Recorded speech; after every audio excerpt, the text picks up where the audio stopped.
أعوذ بالله من الشيطان الرجيم. بسم الله الرحمن الرحيم. الذين آمنوا يقاتلون في سبيل الله والذين كفروا يقاتلون في سبيل الطاغوت فقاتلوا أولياء الشيطان إن كيد الشيطان كان ضعيفا.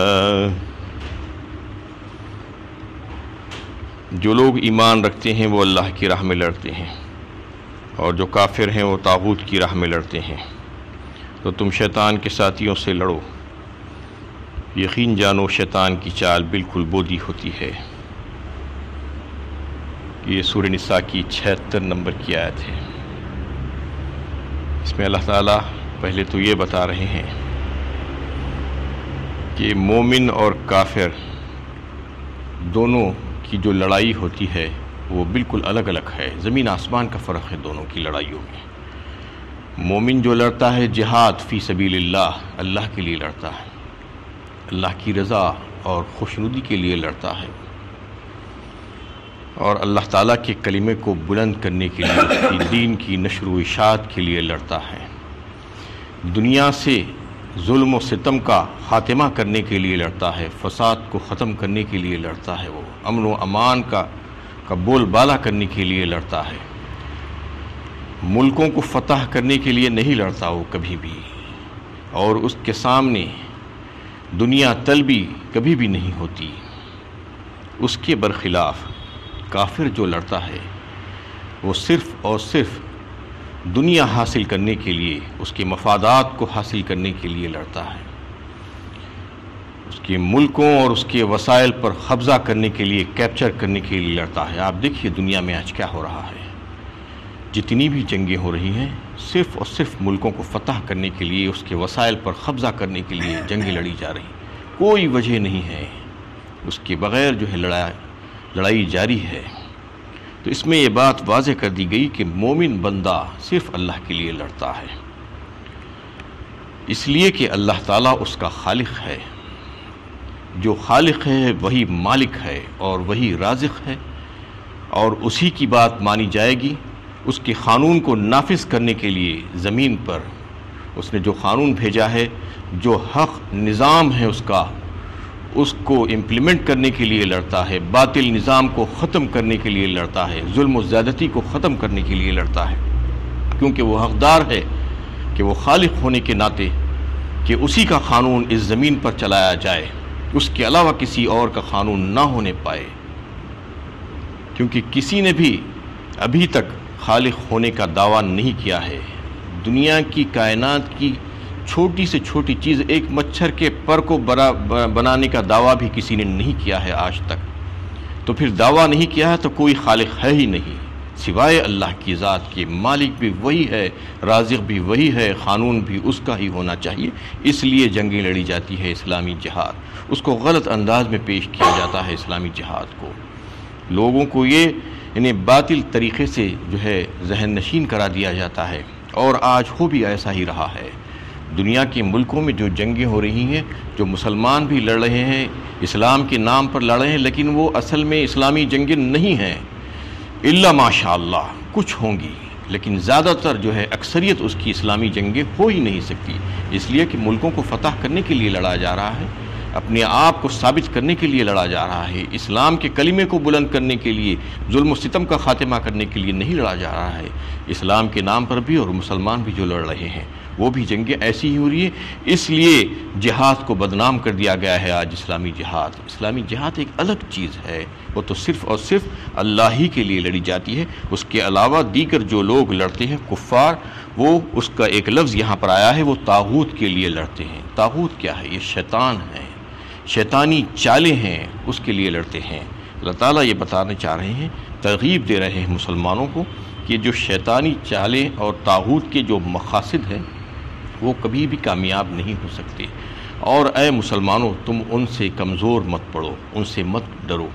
ان کے جو وسائل کی ان کے پاس فراوانی ہے اور ظاہری اسباب ہے، اور ان کی کثرت تعداد کو دیکھ کر تم پریشان مت ہو، تمہارا ساتھی اور مددگار اور حامی اور ناصر اللہ تعالیٰ ہے، وہ تمہارا کچھ نہیں بگاڑ سکتی۔ وہ لچر اور لفنگے ہیں اور بالکل کمزور ہیں، وہ شیطانی چالیں ہیں۔ اگر تمہارے پاس ایمانی قوت ہے، عزم اور حوصلہ ہے تو تمہارا کچھ نہیں بگاڑ سکتے۔ اللہ تعالیٰ تمہاری مدد کے لیے تیار ہے، یہ بتایا جا رہا ہے۔ الذین آمنوا یقاتلون فی سبیل اللہ والذین کفروا یقاتلون فی سبیل الطاغوت۔ یہاں پر طاغوت کا لفظ شیطان کے لیے آیا ہے، اس سے پہلے بھی یہ لفظ آیا ہے اسی صورت میں، جیسا کہ بعد کے فقرے سے واضح ہے کہ طاغوت کی راہ میں لڑنے سے مراد ان باطل مقاصد کے لیے لڑنا ہے جن کے لیے شیطان انسان کو ابھارتا ہے، یعنی اللہ کے دین کی مخالفت کرنے، اس کے ماننے والوں کا زور توڑنے کے لیے، حکم خداوندی کی جگہ انسان کا حکم چلانے، زمین پر اصلاح کے بجائے فساد برپا کرنے اور اسلام کے بجائے کفر کو غالب کرنے کی غرض سے شیطان لڑانا چاہتا ہے۔ یعنی جو لوگ شیطان کے ورغلانے میں آ کر اسلام اور اس کے علمبرداروں کے خلاف کارروائیاں کرتے ہیں، ان کی کارروائیاں کسی ٹھوس بنیاد پر نہیں ہوتی، اس لیے اہل حق ان کے مقابلے میں اگر ڈٹ جائیں تو وہ ان کے مقابلے پر نہیں آ سکتی، وہ شیطانی چالیں، یہ بتایا جاتا ہے۔ اور اس سلسلے میں ایک واقعہ جو سورہ انفال 10ویں پارے میں اللہ تعالیٰ نے شیطان کا تفصیلی طور پر تذکرہ کیا، جنگ بدر کے موقع پر شیطان کس طریقے سے کفار کو ورغلایا اور پھسلایا تھا اور ان کو اس بات پر راضی کر لیا تھا کہ آج تمہارے مقابلے میں کوئی نہیں آ سکتا۔ لا غالب لکم اليوم انی جار لکم، فرمایا، کہا تھا اس نے، یعنی آج تمہارے اوپر کوئی غالب نہیں ہے، کوئی تمہارا مقابلہ نہیں کر سکتے، تم بہت مضبوط اور طاقتور ہو، ایک بہترین جتھا ہو، تم سے کون مقابلہ کر سکتا ہے، یہ کہہ کر ان کو ڈینگے مار مار کر ان کو جنگ پر اکسا دیا۔ جنگ بدر سے پہلے وہ ان کے پاس انسانی روپ دھار کر جا کر ان کو یہ بات سمجھایا۔ اللہ تعالیٰ نے اس کا تذکرہ سورہ انفال 10ویں پارے میں تفصیل کے ساتھ کیا ہے، انی قال اللہ غالب لکم اليوم انی جار لکم، اور پھر یہ کہا، ان سے یہ وعدہ کیا کہ میں تمہارا مددگار اور ساتھی ہوں، میں تمہاری مدد کروں گا۔ لیکن جب آیا میدان جنگ میں اپنے لشکر کے ساتھ تو دیکھا کہ اللہ تعالیٰ نے تو فرشتے بھیجے ہیں مسلمانوں کی مدد کے لیے اور نصرت کے لیے، اور جب دیکھا تو فوراً پلٹ کر بھاگ گیا۔ انی جار لکم فلما ترات الفئتان نکص علی عقبیہ وقال انی بریء منکم انی اری ما لا ترون انی اخاف اللہ واللہ شدید العقاب، اس کے الفاظ ہیں۔ اللہ تعالیٰ اس کو نقل فرمائے ہیں سورہ انفال میں، ایڑیوں کے بل پلٹ کر بھاگا اور ان لوگوں سے، کفار سے کہنے لگا کہ میں تمہاری مدد اب نہیں کر سکتا، میں تو بری ہوں تم سے، میں جو کچھ بھی دیکھ رہا ہوں وہ تم اس کو دیکھ نہیں پا رہے ہو، تم کو اس کی خبر ہی نہیں ہے، کیونکہ فرشتے آ گئے ہیں میدان میں، اب تم کہاں سے مقابلہ کر سکتے، اور میں تو بہت ڈرتا ہوں اللہ تعالیٰ سے، وہ تو سخت عذاب دینے والا ہے۔ شیطان بھی کہہ رہا ہے کہ میں ڈرتا ہوں اللہ تعالیٰ سے، اللہ تعالیٰ فرما رہے ہیں کہ شیطان ڈرتا ہے مجھ سے، لیکن ڈرنے کے باوجود بھی وہی کام کرتا ہے۔ آج بھی جو انسان یہ کہتا ہے کہ میں اللہ سے ڈرتا ہوں، اللہ سے ڈرتے ہیں تو پھر اللہ تعالیٰ کے حکموں کو توڑنے سے بچنا چاہیے، اللہ تعالیٰ نے جو کام کرنے کا حکم دیا ہے وہی کام کرنا چاہیے۔ اس میں اللہ تعالیٰ نے یہ بات واضح فرما دی کہ شیطان تو ایسا ہی چاہتا ہے، انسان کو ورغلا کر اس کو ادھر سے ادھر کر دیتا ہے، اس لیے اس میں شیطان کی تدابیر کو ناکام کرنے کے لیے جو شرط ہے، دو شرطیں ہیں۔ ایک یہ کہ اگر کوئی بندہ مومن ہو، مسلمان ہو، اور پھر وہ جو کام کر رہا ہے صرف اور صرف اللہ ہی کے لیے کرے، اپنی نفس کے لیے نہ کرے، تو پھر اللہ تعالیٰ کی مدد اس کے ساتھ آئے گی اور شیطان کے جو داؤ ہیں، جو مکر ہیں، وہ کمزور پڑ جائیں گے۔ یہ دو شرائط کے ساتھ مسلمان ہونا چاہیے، اور جو بھی کام کر رہا ہے وہ صرف اور صرف اللہ کے لیے، خالصتاً اللہ کے لیے کرنا چاہیے، اپنی نفس اور اپنی ذات کے لیے، اس کے فائدے کے لیے نہیں کرنا۔ انہ لیس لہ سلطان علی الذین آمنوا وعلی ربہم یتوکلون، فرمایا اللہ تعالیٰ نے سورہ نحل 14ویں پارے میں، یعنی اس کا زور تو چل ہی نہیں سکتا میرے مومن بندوں پر، جو مومن بندے ہیں اور جو توکل کرتے ہیں، جو بھروسہ کرتے ہیں اپنے رب پر۔ تو پھر یہ دو باتیں اللہ تعالیٰ نے وہاں پر بھی بتائی، ایمان اور توکل، اللہ پر بھروسہ مکمل طور پر، تو پھر اس کے اوپر زور نہیں چل سکتا۔ زور کس پر چلتا ہے؟ جس کے پاس ایمان نہیں ہے، جس کے پاس ایمان کمزور ہے، اور اللہ تعالیٰ کی ذات پر جس کا بھروسہ نہیں ہے، اس کے اوپر وہ شیطان کا زور چلتا ہے۔ اس کے علاوہ جو کوئی بھی ہوگا اللہ تعالیٰ اس کی حفاظت فرمائیں گے، اللہ تعالیٰ کا وعدہ ہے۔ اور جو اللہ کی راہ میں لڑے گا، اللہ کے لیے جو کام بھی کرے گا، اللہ کی رضا اور خوشنودی کے لیے کرے گا، تو پھر اللہ تعالیٰ کی مدد ضرور آئے گی۔ شیطان کے داؤ اور مکر اور ہیلے سب کے سب کمزور پڑ جائیں گے۔ اس میں اسی کا تذکرہ ہے، ان کید الشیطان کان ضعیفا، فرمایا ضعیف اسی لیے ہے کہ وہ مومنوں کے لیے ضعیف ہے، کافروں کے لیے ضعیف نہیں۔ کافروں کے لیے تو بڑا قوی ہے، وہ تو ان کو ورغلا کر کیا سے کیا کرا دیتا ہے، ان کی آخرت تباہ کر دیتا ہے، ان کو برباد کر دیتا ہے۔ لیکن جو مومن بندے ہیں ان کے لیے بڑا ضعیف ہے۔ اللہ تعالیٰ فرما رہے ہیں تمہیں پریشان ہونے کی ضرورت نہیں ہے، ان کے لشکر بڑے کمزور ہیں اور بڑے لچر ہیں، وہ تمہارے خلاف کچھ بھی نہیں کر سکتے، بشرطے کہ تم مومن ہو اور اللہ کے لیے کام کر رہے ہو، تو پھر تمہاری مدد یقینی طور پر ہونے والی ہے۔ أَلَمْ تَرَ إِلَى الَّذِينَ قِيلَ لَهُمْ كُفُّوا أَيْدِيَكُمْ وَأَقِيمُوا الصَّلَاةَ وَآتُوا الزَّكَاةَ فَلَمَّا كُتِبَ عَلَيْهِمُ الْقِتَالُ إِذَا فَرِيقٌ مِّنْهُمْ يَخْشَوْنَ النَّاسَ كَخَشْيَةِ اللَّهِ أَوْ أَشَدَّ خَشْيَةً وَقَالُوا رَبَّنَا لِمَا كَتَبْتَ عَلَيْنَا الْقِتَالَ لَوْلَا أَخَّرْتَنَا إِلَىٰ أَجَلٍ قَرِيبٍ قُلْ مَتَاعُ الدُّنْيَا قَلِيلٌ وَالْآخِرَةُ خَيْرٌ لِّمَنِ اتَّقَىٰ وَلَا تُظْلَمُونَ فَتِيلًا۔ تم نے ان لوگوں کو نہیں دیکھا جن سے کہا گیا تھا کہ اپنے ہاتھ روکے رکھو اور نماز قائم کرو اور زکوٰۃ دو، پھر جب ان پر جنگ فرض کر دی گئی تو ان میں سے ایک گروہ لوگوں سے اس طرح ڈرنے لگا جیسے کوئی اللہ سے ڈر رہا ہو، بلکہ اس سے بھی زیادہ۔ وہ کہتے ہیں کہ اے ہمارے رب، تو نے ہم پر جنگ کیوں فرض کی، ہمیں کچھ اور مہلت کیوں نہ دی؟ کہو دنیا کا فائدہ بہت تھوڑا ہے اور تقوی اختیار کرنے والوں کے لیے آخرت کہیں بہتر ہے، اور تمہارے ساتھ ذرا بھی ناانصافی نہیں کی جائے گی۔ اس میں ان مسلمانوں کا تذکرہ کیا گیا ہے جو مکے میں تھے، اور مکے میں رہتے وقت مسلمانوں پر بڑے ظلم و ستم کے پہاڑ توڑے جا رہے تھے ابتدائی دور اسلام میں، لیکن ان کو جہاد کی اجازت نہیں تھی، لڑنے کی اجازت نہیں تھی۔ اس وقت ابھی اسلام کی ابتدا تھی اور اسلام اور اس کے ماننے والوں کو مضبوط کیا جا رہا تھا، ایمانی قوت سے ان کو مضبوط کیا جا رہا تھا، ان کی تربیت چل رہی تھی، اس لیے کہا گیا تھا کہ اپنے ہاتھ بندھے رکھو۔ الم تر الی الذین قیل لهم کفوا ایدیکم، اتنے ظلم و ستم، اتنی تکلیفیں پہنچائی جا رہی تھی، مارا پیٹا جا رہا تھا، اذیتیں دی جا رہی تھی، لیکن جب وہ تکلیفیں سہتے سہتے پریشان ہو جاتے تو اللہ کے نبی صلی اللہ علیہ وسلم کے پاس حاضر ہوتے اور جا کر عرض کرتے کہ یا رسول اللہ ہمیں بھی اجازت دیجیے، ہم بھی ان سے دو دو ہاتھ ہو جائیں، ان سے مقاتلہ کریں۔ آپ صلی اللہ علیہ وسلم یہی فرماتے ہیں نہیں، ابھی مجھے اجازت نہیں ہے، ابھی حکم نہیں آیا ہے، صبر کرو صبر کرو، یہی کہا جاتا، اور کہا جاتا کہ صبر کرو، ابھی عفو درگزر سے کام لو، ابھی تمہیں اجازت نہیں ہے اللہ تعالیٰ کی طرف سے، ہاں جن باتوں کا تمہیں حکم دیا گیا ہے وہ کام ابھی کرتے جاؤ۔ کیا باتیں تھیں وہ؟ وَأَقِيمُوا الصَّلَاةَ وَآتُوا الزَّكَاةَ، دو حکم پہلے ہی آ چکے تھے جہاد سے پہلے۔ یہ اس وجہ سے تھا کہ نماز اور زکوٰۃ بہت زبردست اور اہم عبادتیں ہیں انسان کی زندگی کے لیے۔ نماز نفس سے جہاد ہے اصل میں دیکھا جائے تو، نفس کو اور انسانی جسم کو تکلیف جو ہے پہنچتی ہے اس کی طرف سے، اور بہت شاق گزرتا ہے انسان کو نماز پڑھنا۔ نماز پڑھنا کوئی آسان کام نہیں ہے۔ دیکھیے آج مسجدیں کیوں خالی پڑی ہوئی ہیں، مسجدیں غیر آباد ہیں، دوسرے ساری جگہوں پر آپ دیکھیے کہ آباد ہیں، زبردست لوگ جا آ رہے ہیں، لیکن مسجدوں میں نہیں آ رہے۔ کیوں نہیں آ رہے ہیں؟ 5 وقت برابر وقتوں پر حاضری دینا یہ کوئی آسان کام نہیں ہے، اپنے سارے کام چھوڑ چھاڑ کر۔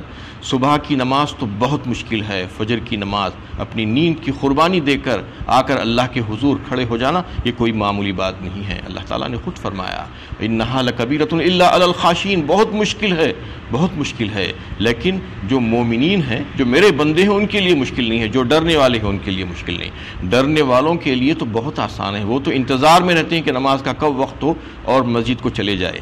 تو اس میں یہ حکم دیا گیا تھا کہ پہلے نماز کی پابندی کرو، جو حکم دیا گیا ہے اس پر عمل کرنے کی کوشش کرو، جو حکم تمہیں ابھی نہیں ہے اس کے بارے میں مت سوال کرو۔ تو ایک نماز اس لیے کہ وہ نفس سے جہاد تھا، اور دوسری جو ہے زکوٰۃ۔ مال انسان کو بہت محبوب ہے، مال نکالنے کے لیے کہا گیا ہے کہ مال نکالو اللہ کی راہ میں، اللہ کی محبت میں، تو یہ دو کام اگر جب تم کرنے لگو گے تو تم کو جو ہے اللہ کی راہ میں اپنی جانوں کو قربان کرنے کی عادت ہوگی، ورنہ بہت مشکل ہے جب تم تھوڑا سا وقت اللہ کے لیے نہیں نکال سکتے، اپنی تھوڑی سی جو ہے تکلیف کو برداشت نہیں کر سکتے، جسمانی تکلیف کو، اپنی نیند کی قربانی نہیں دے سکتے، اپنے تھوڑے سے مال کو نہیں لگا سکتے اللہ کی راہ میں، تو جہاد کہاں سے کرو گے؟ تو جہاد کا حکم نہیں دیا گیا تھا اس وقت، اور اللہ کے نبی صلی اللہ علیہ وسلم نے یہی مشورہ دیا ان لوگوں کو مسلسل، جب وہ آتے اور آپ سے درخواست کرتے کہ ہمیں بھی اجازت دیجیے تو کہا جاتا کہ ابھی صبر کرو، عفو درگزر سے کام لو، اور جو حکم دیا گیا ہے وہ حکم پر عمل کرنے کی کوشش کرو، وَأَقِيمُوا الصَّلَاةَ وَآتُوا الزَّكَاةَ، یہ دو حکم پہلے ہی سے تھے۔ فَلَمَّا كُتِبَ عَلَيْهِمُ الْقِتَالُ إِذَا فَرِيقٌ مِّنْهُمْ يَخْشَوْنَ النَّاسَ كَخَشْيَةِ اللَّهِ أَوْ أَشَدَّ خَشْيَةً، اور پھر جب حکم آ گیا مدینہ طیبہ میں جانے کے بعد جہاد کا حکم آیا، سب سے پہلا حکم اُذِنَ لِلَّذِينَ يُقَاتَلُونَ بِأَنَّهُمْ ظُلِمُوا وَإِنَّ اللَّهَ عَلَى نَصْرِهِمْ لَقَدِيرٌ۔ سورہ حج 17ویں پارے میں اللہ تعالیٰ نے پہلا حکم جہاد کی اجازت دے کر جو ہے یہ فرما دیا گیا، اس میں کیا ہے حکم؟ آپ غور کیجئے کہ وہ کافر جو جنگ لڑ رہے ہیں مسلمانوں سے، ان کو اجازت دی جاتی ہے کہ اب ان سے مقابلہ کرو۔ مقابلہ کرنے کی اجازت کس کو دی گئی ہے؟ جو کافر ان سے لڑ رہے ہیں ان سے مقابلہ کرنے کے لیے ان مسلمانوں کو جن کے اوپر ظلم ہو رہا ہے، اور کہا گیا کیونکہ وہ مظلوم ہیں، اُذِنَ لِلَّذِينَ يُقَاتَلُونَ بِأَنَّهُمْ ظُلِمُوا، کیونکہ وہ مظلوم ہیں، ان کو ستایا جا رہا ہے، اور جو ستا رہے ہیں جو کافر، ان سے وہ مسلمانوں کو لڑنے کی اجازت دی جا رہی ہے۔ یہ مشروط اجازت تھی، کنڈیشنل تھی، یہ نہیں کہ سب سے لڑو، جو دکھاؤ اس کو مارو، جہاں پر چاہے جا کر بامبنگ کر لو، ایسا نہیں، بلکہ بالکل مشروط طور پر اللہ تعالیٰ کی اجازت۔ دیکھیے اس کو بدنام کر دیا جاتا ہے، جہاد کو ایک الگ انداز میں پیش کیا جاتا ہے۔ جہاد کا جو پہلا حکم ہے، اور دیگر صورتوں میں آپ کو جہاد کا حکم جہاں پر بھی ملے گا وہاں پر ایسے ہی الفاظ آپ کو ملیں گے، تو اس میں بھی سورہ حج میں اللہ تعالیٰ نے جو جہاد کا سب سے پہلا حکم دیا اس میں یہی فرمایا گیا کہ جو تم سے لڑ رہے ہیں، جو تم سے جنگ کر رہے ہیں اے مسلمانوں، اب تم ان سے لڑ سکتے ہو، تمہیں اجازت دی گئی ہے کیونکہ تم مظلوم ہو۔ اور پھر آخر آیت میں فرما دیا گیا کیونکہ اللہ تعالیٰ مظلوموں کی مدد کرنے پر قادر ہے، قدرت رکھتے ہیں، اللہ تعالیٰ ہر مظلوم کی مدد کرتے ہیں، چاہے وہ مسلمان ہو چاہے وہ غیر مسلمان ہو۔ کوئی یہ نہ سمجھے کہ صرف مسلمان کی مدد ہوگی چاہے وہ ظالم ہو یا مظلوم ہو، ظالم اگر ہوگا تو مسلمان کی مدد بھی نہیں ہوگی، اگر مظلوم ہوگا کوئی غیر مسلمان بھی، کافر بھی اگر مظلوم ہوگا، اس کو ستایا جا رہا ہے تو اس کی بھی مدد اللہ تعالیٰ کریں گے، کیونکہ اللہ تعالیٰ رب العالمین ہیں، ساری دنیا کے جو ہے خالق و مالک اور پالنے والے اور پرورش کرنے والے ہیں، تو وہ سب کو دیکھتے ہیں اس دنیا کی حد تک، آخرت کا معاملہ الگ ہوگا۔ تو یہاں پر مظلوم کی مدد کی جائے گی، یہ جو ہے شرط یہاں پر لگا کر جہاد کی اجازت میں جو ہے بتا دیا گیا کہ تم اب لڑو۔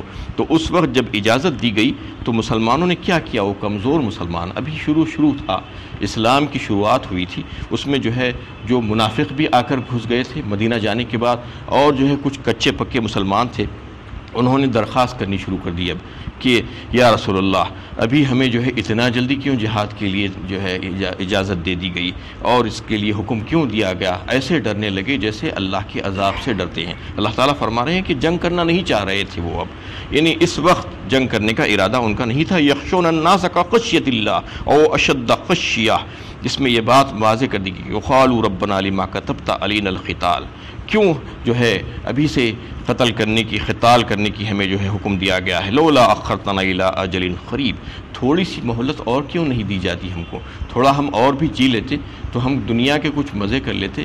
یہ ان کے دل میں تمنا تھی، یہ اعتراض نہیں تھا اور نہ شک و شبہ تھا، بلکہ یہ وقت ایسا تھا کہ اصل میں ہوا یہ تھا کہ مکے میں جب تکلیف پہنچی، انسان کو جب جو ہے تکلیف پہنچ جاتی ہے تو اس وقت انتقام کی آگ بھڑک اٹھتی ہے، اس وقت جو ہے تکلیف پہ تکلیف پہنچ رہی تھی تو جا کر رسول اللہ صلی اللہ علیہ وسلم سے اجازت مانگ رہے تھے، درخواستیں کر رہے تھے، اور جب مدینہ آنے کے بعد امن و سکون ہو گیا، راحت اور آرام مل گیا، تو اب اس وقت انسان کی فطرت یہ ہوتی ہے کہ ذرا آرام کرنا چاہتا ہے، اس وقت لڑنے بھیڑنے کی جو ہے طبیعت جو ہے مائل نہیں ہوتی۔ یہی وجہ تھی کہ وہ لوگ مدینہ آنے کے بعد چونکہ ماحول الگ ہو گیا تھا، امن قائم ہو گیا تھا، اس لیے تھوڑی سی مہلت مانگ رہے تھے، جبکہ اللہ تعالیٰ سے انہوں نے درخواست کی تھی کہ ہمیں جنگ کی اجازت دیجیے، ہمارے قتال کی اجازت دیجیے، کیونکہ اس وقت جو ہے ان کو امن نصیب تھا، اس لیے انہوں نے یہ تمنا کی۔ تو اللہ تعالیٰ نے فرمایا کہ یہ دنیا کی جو زندگی ہے اور یہاں کی جو نعمتیں ہیں یہ سب کی سب بہت کم ہیں، بہت خلیل ہے۔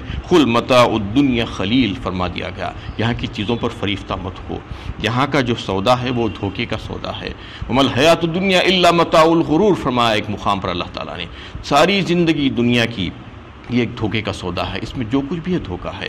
یہاں کی چیزیں فانی ہیں، ختم ہو جانے والی ہے، اور یہاں کی چیزیں کم ہیں، کمزور ہیں، ناقص ہیں، اور یہاں کی جو چیزیں ہیں وہ سب کو نہیں ملتی۔ کتنی کوشش کر لینے کے باوجود بھی بہت سے لوگ اس سے محروم ہو جاتے ہیں، لیکن متقی جو ہوگا اس کو جنت میں ہر چیز ملے گی اور پوری مکمل ملے گی، اور وہاں کی نعمتیں فانی نہیں ہوگی۔ اللہ تعالیٰ کا یہ وعدہ ہے، تو اس میں یہ بتایا گیا ہے کہ یہاں کی چیزوں پر فریفتہ ہو کر تم یہاں پر دل مت لگاؤ۔ والآخرۃ خیر لمن اتقى ولا تظلمون فتیلا، اور یہاں آخرت کی فکر کرو اور وہاں کے لیے کوششیں کرو اور اللہ تعالیٰ کا حکم ماننے کی کوشش کرو۔